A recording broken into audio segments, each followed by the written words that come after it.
All right, my name's Kevin Lamar Jones. I'm glad to be here. I'm with Claves Unidos in Richmond.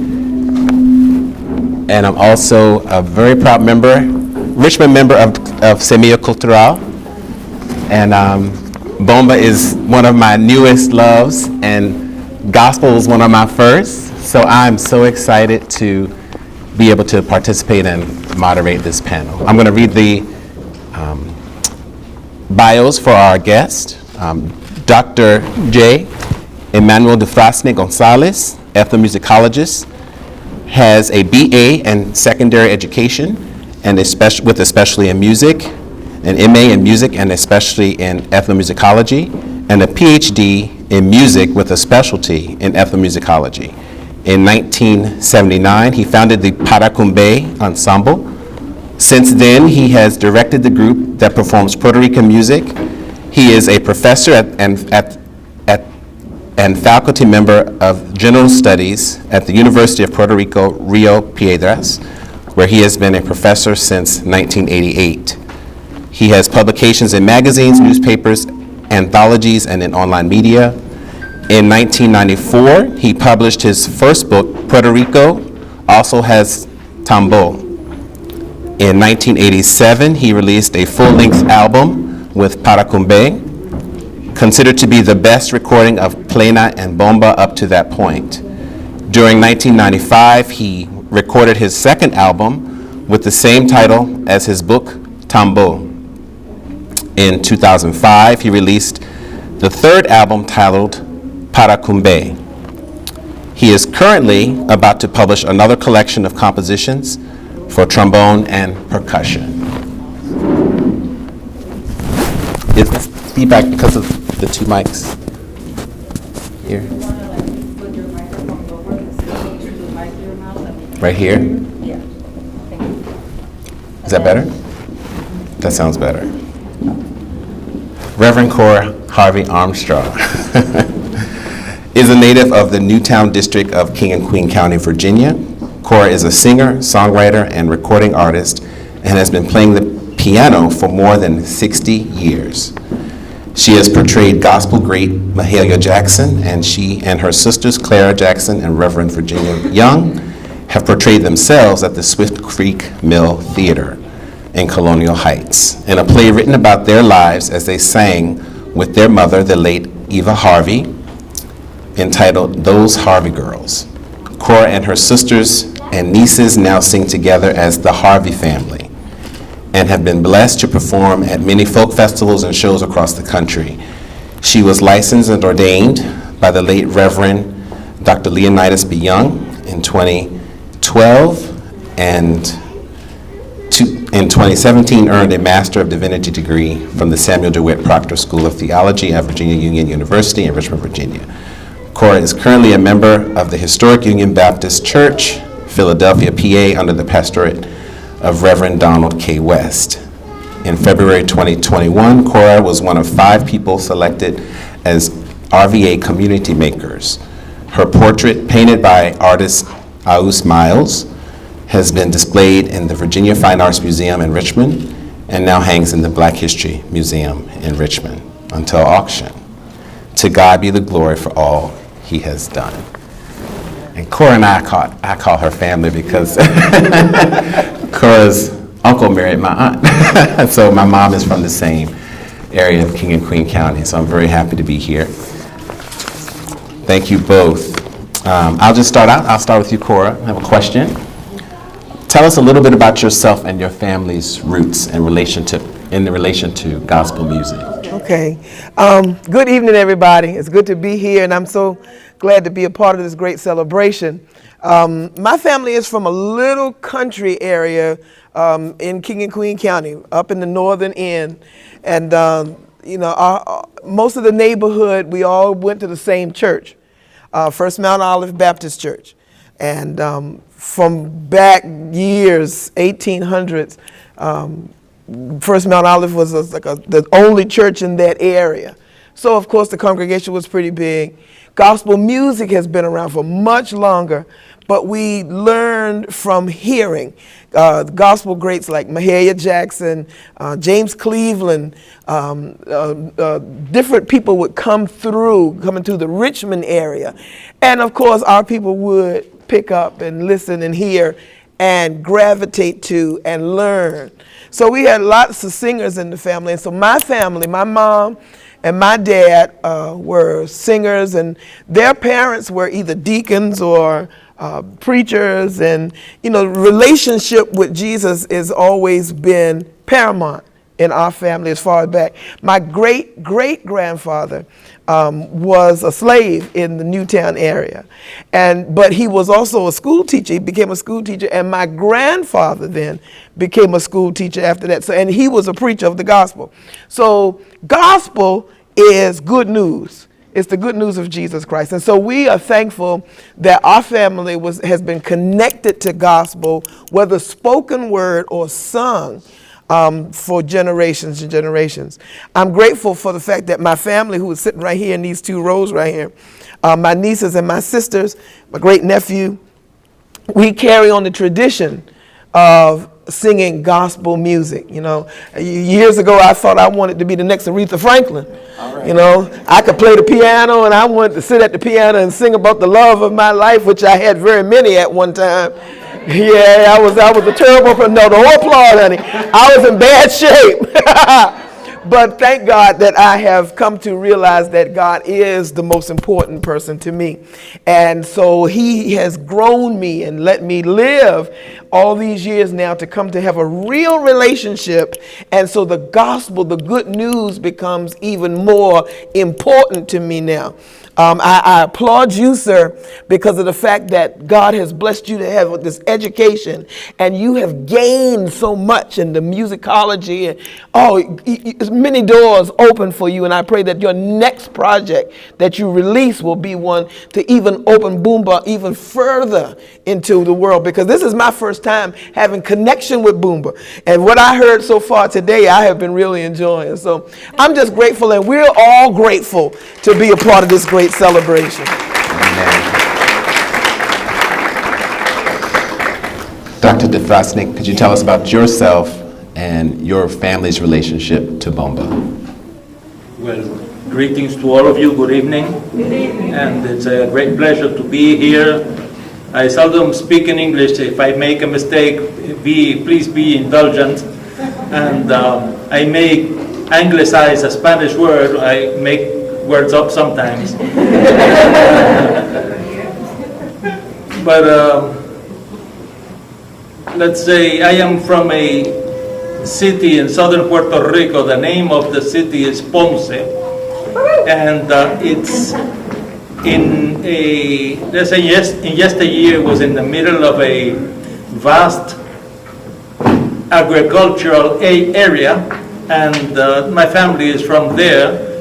They migrated inside that area several times, maybe because in yesteryear they were from the mountain area where coffee was grown, let's say 125 years ago, and they migrated to lower lands where sugar cane was the main crop, and not the only crops. There are other crops there, even though agriculture is maybe not the main activity right now in that area, but they are from that zone in southern Puerto Rico. There's another town nearby that is called Juana Diaz, and part of my family is from there also.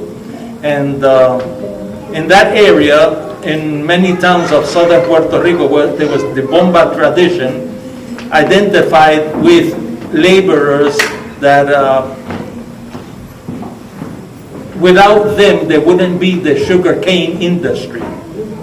And until 1873, there would be slavery in Puerto Rico. In fact, it's not something that makes me proud. I don't think anybody in Puerto Rico would be proud if they were conscious that in Puerto Rico, Cuba, and Brazil were the three last places where slavery was abolished in the Americas. And I think the first place of the three would be Puerto Rico, 1873, maybe around 1880 will be in Brazil or Cuba, and the other one in around 1888. So if you think that that was 1873, well, let's say in the early 80s I met a lady who was 126 years old, around 1981. She remembered when she saw slaves being sold in a market. And her name was Guadalupe Pinet Cepeda. Maybe saying, yeah, Guadalupe Pinet. Those were her name and her first surname. The other one maybe was not Cepeda, but I don't recall what it was. But the thing is that she died around 3 years later, 129 years old. So if you think that slavery was, in that period, 1982, something that was done, or let's say that persisted in Puerto Rico during the lifetime of a person, that is really recent history, quite recent. It's not contemporary history, but it's not like something of the Middle Ages. At that time, there were many people, let's say, when I was in the 1970s, there were a lot of people that were still living and that were born in the 19th century. I remember many people in Puerto Rico that were born in the 19th century, and they would recall those things. Now, the society in Puerto Rico is very similar. It's much the same as in many parts of Spanish-speaking world, and the society is very mestizo, and people really don't pay too much attention to the color of skin most of the time.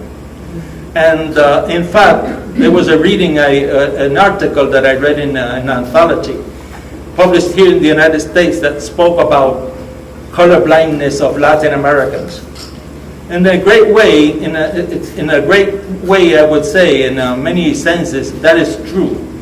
People are not speaking about that, or not even pointing out anybody because of a darker skin or a lighter skin, for that matter, or any type of skin. They just see people usually, and all families are quite mestizo. You can find people of all shades of skin tones in the same family. Even sometimes the brothers and sisters or siblings can have different shades because of this, what we say in Spanish, mestizaje, or miscegenation. The word I learned in Los Angeles when I was a student there. And then my grandfather used to sing some of these bomba songs and many more plena songs. Usually people in Puerto Rico will say that bomba is African derived and plena is also African derived because of the strong percussion. And many people have the idea that in Africa you only have percussion instruments. That is not true.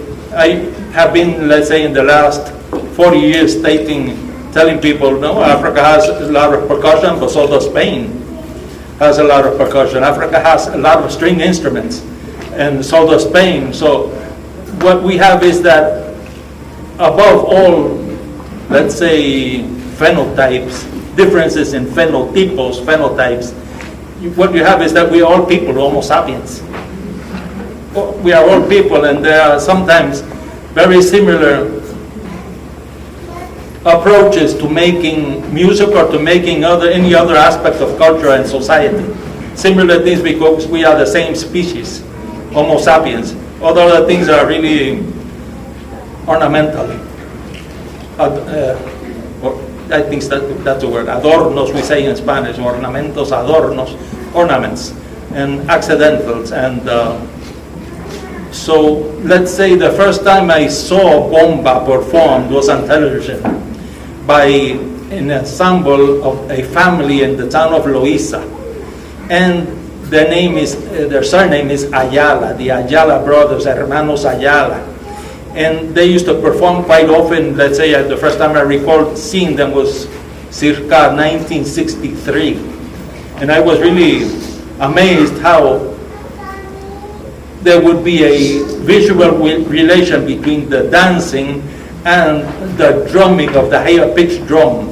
the musician that plays the higher pitched drum would try to convert the steps of the dancer, which are visual to all the people who are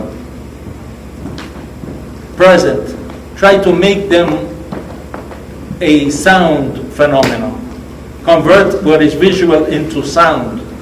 And that, I would say, is my way, at least, of describing this type of performance. So I was really amazed of that. Let's say years later, I saw another family, Cepeda family, in television also in 1968, that they started performing also with another type of bomba, another regional tradition. And so that would be my first impressions of bomba, but what really amazed me more and what made me try to research more and learn more about this genre would be a performance I saw in 1979 in Loíza. And there was an ensemble called Los Mayombe. And they were usually school teachers, and they had the interest of reviving, of researching, and integrating whatever data they had about the bomba tradition of yesteryear. And what I saw on the stage, it was a fiesta patronal, a fiesta for one of the patron saints of Loíza. And so they were on the stage in the public plaza, in the public square, and they performed bomba, and I was really amazed of what I saw there. It was like bomba in its greatest splendor, and the sound of the drums really impressed me greatly, because one thing is to see it on television, and another thing is to hear it on records. Well, it's very much the same thing. It's just an impression. It's similar to a photograph. A photograph does not replace a living person. So a recording is it has the relation of to the musical event, the same relation that a photograph has to a person. It's really just an impression, an image, or something like that, a reflection, if you wish. And to hear it in person and to see the people dancing with all their attire, like if they were something placed out taken out of a time machine from the 30s, when, let's say, there was more splendor in that tradition. And that's what they were performing, Los Mayombe in Loíza at that time, and that really impressed me. And that would be my first expositions to the bomba tradition. Excellent. How would you, in terms of a live performance, what is it about a live bomba performance that makes it so special? I think the factor of space, distance, the way the drum sounds in person, it's really much bigger, much more powerful, sonorous, than through a recording or through a television transmission. And it's something much more impressive. And television, well, I think the same thing you would say about any other Afro-American musical performance, or a symphony orchestra for that matter, or a choir. It's not the same thing to hear it while you are there at the same place where they are. And seeing it on television would be second best thing, but to be in the theater, in the auditory, where they are performing sounds much bigger and majestuoso. I do not know how to say it. Majestic. Majestic. I think it's the same thing with gospel, because with gospel music, when you're listening on CD and any kind of recording, you hear the lyric, you hear the word, because the words are the really important piece of the music, because it says something. But when you're actually in the place where it's being made, the music it's more the spirit in the person that moves among the people. You know, the spirit of God, the spirit of you, all of it is moving and just drawing people in. The good that you got is coming in with the good that I have, and we're just it goes back and forth. And it's living, it becomes living. and the music, because I mean, you know, with gospel music, we use drums too. Not to when I heard your drummers, when you were doing the sound check, all the drums kind of get you in a place in your inside, you know. It was a bigger, you know, y'all heard it. You heard what I heard. So it's a difference. It's a more life pulsing kind of sound. But it's just the same. The drums, the instrumentation, the guitars, gospel has grown so much. It used to be just voice. You know, you out in the Bush Harbor, it was just the voice. You lift your voice to God, and you cried out when you were in trouble. You cried out when you had joy. You cried out when any kind of emotion and feeling. So what was inside came out to him. And I guess that's one of the reasons why I'm sorry we weren't outside today, because it looks like when you're out in the element, everything grows and it becomes so much more, you know, everything becomes more one. So, but the same thing with gospel. So yeah, I'm in agreement with you that when, you know, you move, your spirit moves and you grow and you get and you receive and you give and you give and you get and you get. And then I'm a personal believer that people who have gone on before us, our ancestors, I mean, just the fact that we're this building, you said, is a place where, you know, others have been. Out in the park, places where others have been. And now they live in another eternal place waiting on us.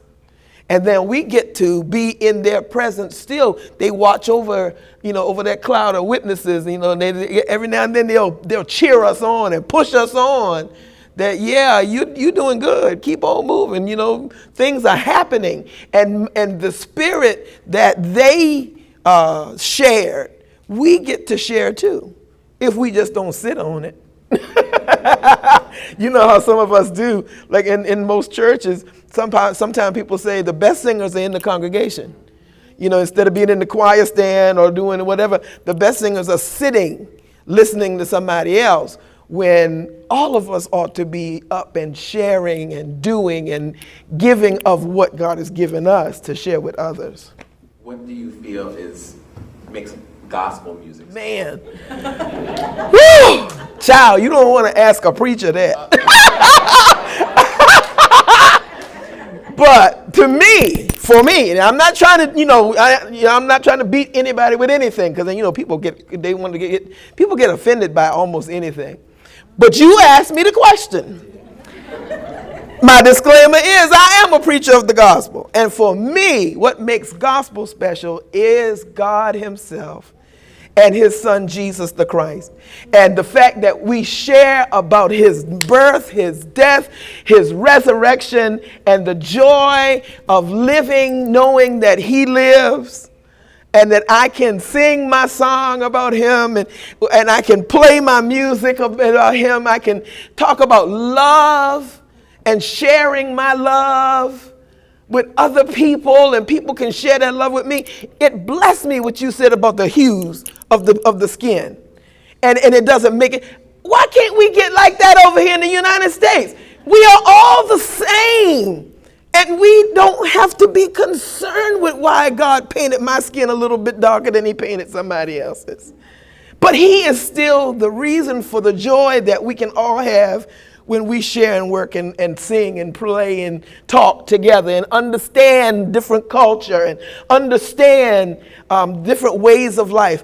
You know, we're all being blessed in this season. Our hearts are tugged because of so many things going on in the world, but still, there are some good things still going on in the world, even though Afghanistan is up in the air and Haiti is having some trouble. This big storm is headed to into the water, headed to New Orleans. You know, all of these things are happening, but it's still a lot of good going on because God is, and we can trust him, and we can move. And that's for me, that's where the special thing about gospel is him, and the fact that, you know, even in the midst of trouble, you know, you think about some of the old spirituals, the Negro spirituals, you know, steal away, steal away, steal away to Jesus. Just singing, you know, just something in your heart just rolls out of you. And it'll lift you to another place if you just spend some time. Woo,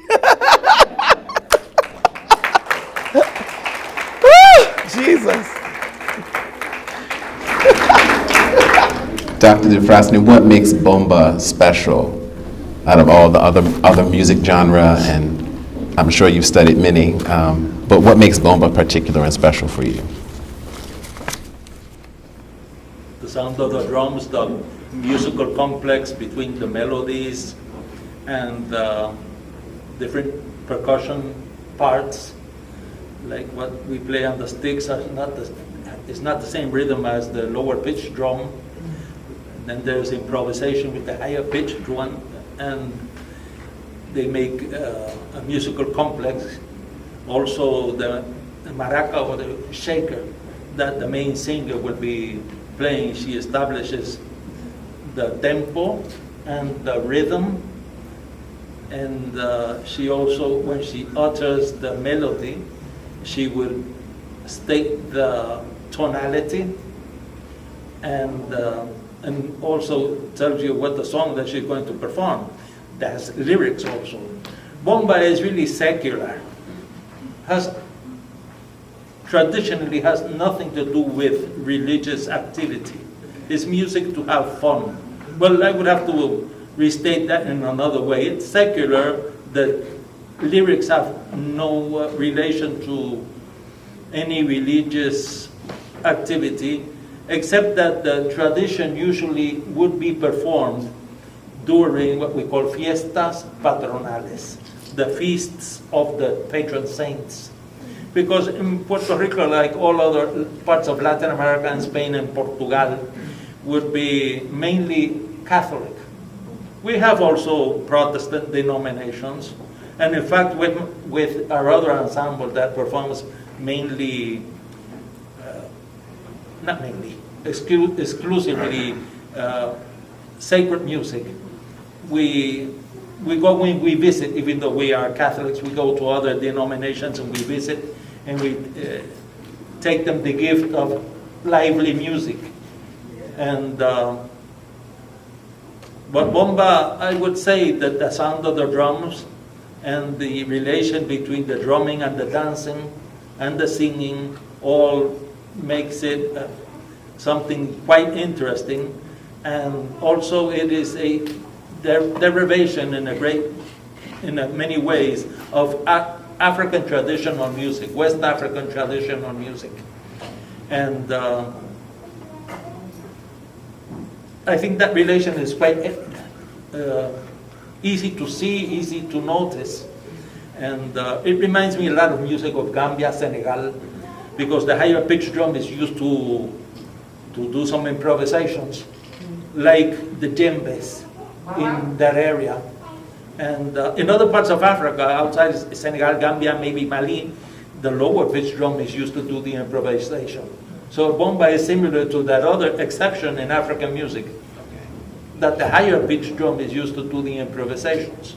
And there are some areas in the Caribbean that is not so, that the lower pitched drum is used to do the improvisations, like in tumba francesa, and I think also in music of Saramacca in Suriname, and maybe Paramacca of French Guiana, and elsewhere. And so I guess I tried to answer your question. That's great. I was going to ask you about the African connection. Cora, what do you feel the connection of gospel is to Africa? Well, our ancestors came from Africa. They brought with them their spirit, their music, their everything, brought it here. We then took what they brought here and we added, we changed, just like all kinds of music.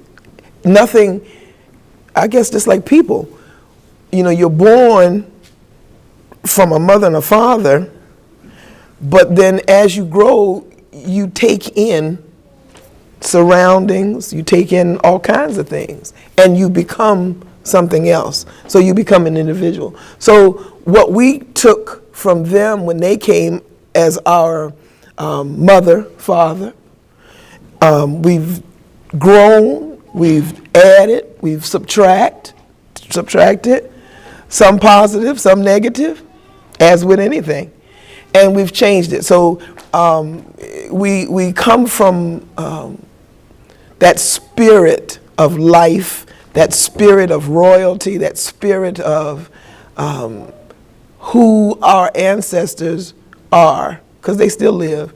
So we are a part of that, but then we have expanded and grown even more. And so we're connected, never separated from, but it's grown. How do you feel about change? So how do you keep gospel, or is that important? And I'll ask you the same thing, Dr. Dufrasne. How do you keep bomba, with all the change in the world? Really, it's hard for gospel, because if you listen to what I consider to be traditional gospel because of my age, which I will be 66 in January. I'm glad to be still here. But if I look at traditional gospel, it brings back people of, like I mentioned, Mahalia Jackson, James Cleveland, some other people that were really, prominent in our house. My mama used to listen to the radio, and she played a lot of their music. Well, if you go back 20 years before me, traditional gospel becomes something totally different. You got Sister Rosetta Thorpe and people that's even further back than that, You ask my niece, any of my nieces, traditional gospel, you're looking at Kirk Franklin, Fred Hammond, every few years you change, the whole gospel scene changes because young people come in and they add, rappers. I can't say that I love rap music because I can't understand what they say. I apologize if I offend anybody, but I can't. And so for me, gospel, I got to understand what you're saying. Because with gospel music, like I said, it's the good news of Jesus Christ. And if I can't be in agreement with what you're saying, it's not helping me. Now, yeah, I can go, when I used to be a dancer before my hip got bad, I used to go out to places and dance, and enjoy shaking my, and I won't paying attention to the lyrics either. The music was just kind of taking you over the floor. And the floor like this, child, you could tear it up. But, now, because my life has changed, because I've had to go through some valleys as well as some mountaintop experiences, I pay attention more now to what's being said, whether I agree with it or whether I don't agree with it, because I've changed. So I guess, the boils down to gospel. As long as gospel lifts up and brings to the attention of the listener that there is God, because gospel is the good news of Jesus Christ. That's, to me, that's how you keep it the same. Thank you. Dr. Dufrasne, how do you keep bomba with all the change, and what is your input on that? If there is a strong rhythm and the sound of the drums, the timbre of the drums present, and also other percussion like the pair of sticks or one stick for that matter, because those things change according to different regional traditions in Puerto Rico. In Loíza and Santurce, which is part of San Juan, they would use only one stick beating the time, like just playing the 1, 2, 1, 2, that's it, nothing else. In other parts of Puerto Rico, like Mayagüez, southern Puerto Rico, and maybe elsewhere, they will play a complex timeline with 2 sticks. And that is very African. And so if you can hear something of that in fusion examples of music, of new creations, well, there's something of bomba there The sound of the drum is particular. It's let's say, very characteristic. It produces a particular sound because if you hit it with the hands and it is a goat skin, there are different timbre that you produce just on one instrument. So that makes it a very, let's say, has different characteristic sounds, and there are rhythms that you would associate with bomba, and character you can create on that. Like, I don't play the drum as anybody else, I would say, and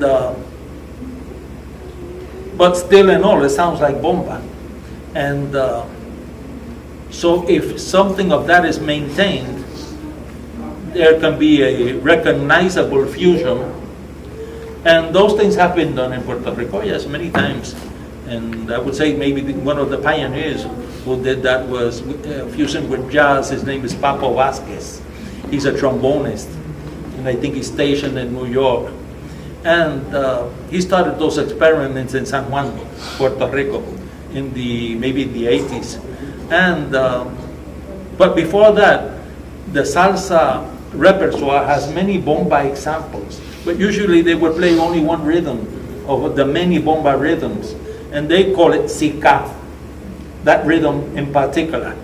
And that was exposed in the 50s, mid-50s, starting 1954, by Orquesta Panamericana, which was directed by an excellent saxophonist. His name was Lito Peña. And at the same time by a small ensemble, because La Orquesta Panamericana is a big band, used to be a big band, and with complete section of saxophones, 2 altos, 1 tenor, 1 baritone, 4 trumpets, a drummer who will play timbales also, a conga drum player, a bongo player, 2 singers, one for boleros, and the other one for more rhythmic things, genre, I mean, piano and contrabass.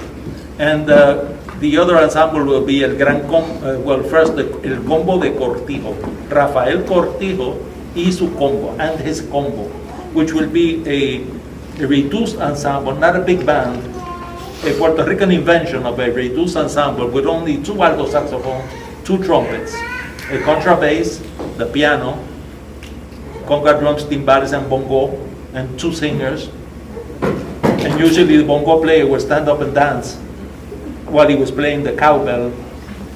And in the late 50s, let's say from 1954 to around 1962, Rafael Cortijo was very, very successful with the performance of dance music, and he would include that rhythm of bomba, which would sound that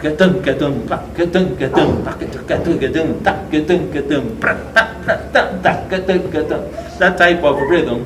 But that is only one bomba rhythm, and he would play those on conga drums, maybe just to make it easier to transport the ensemble and play in different areas, in different cities, in different fiestas.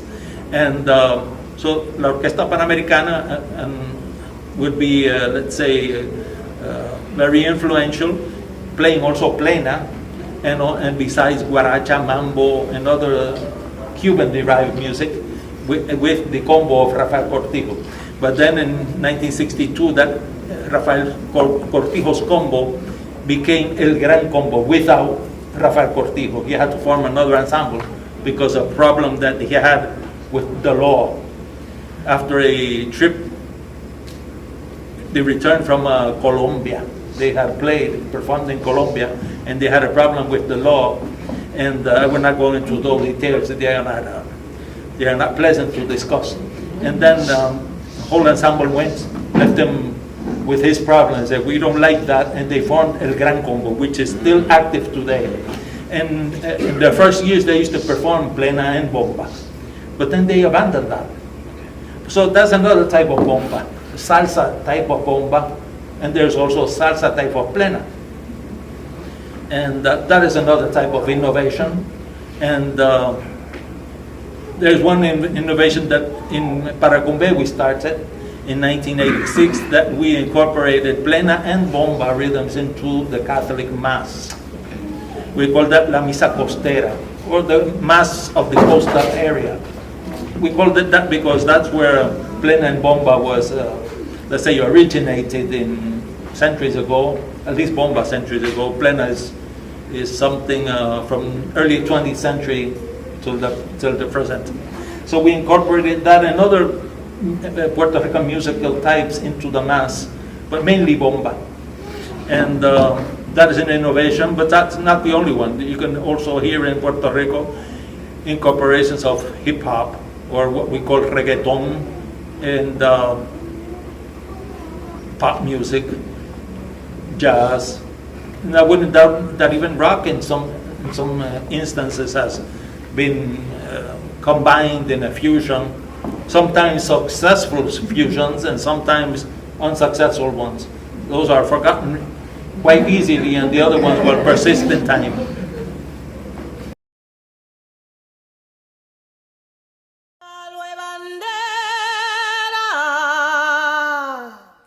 Varille catre conmigo no, que tú tienes la